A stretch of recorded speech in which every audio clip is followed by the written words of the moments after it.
Welcome back. Losing someone or something can be difficult and a scary change, and while most of the time grief is not permanent, it can drastically impact a person's mental health. And 25 News reporter Bain Froney here to start the open conversation. Good morning, Bain. Yeah, good morning, Joey. Grief can be a very difficult and painful process, but almost everyone at some point in their lifetime will experience it.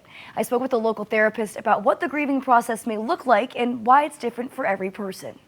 After the pandemic, our way of life completely changed, whether that was losing a loved one, your career, or simply your everyday routine. Grieving is something that happens after any kind of significant loss in our lives. It can even be the loss of a job, like I said, the loss of a relationship, the loss of anything that's significant to us. Everyone experiences grief in some form in their lifetime, but everyone's experience is completely different.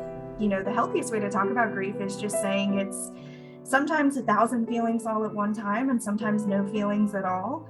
And all of that's normal and all of that's natural. There are 5 stages of grief: denial, anger, bargaining, depression, and acceptance. But not everyone follows that exact order when experiencing loss. I think when we talk about stages of grief, we can define them and say, like, these are the stages of grief. But more so in reality, when we do that, then people feel like they are different or not grieving correctly if they don't go through the stages in the ways that the stages are defined. According to the CDC, some common physical grief reactions include anxiety, distress, loss of sleep, or appetite.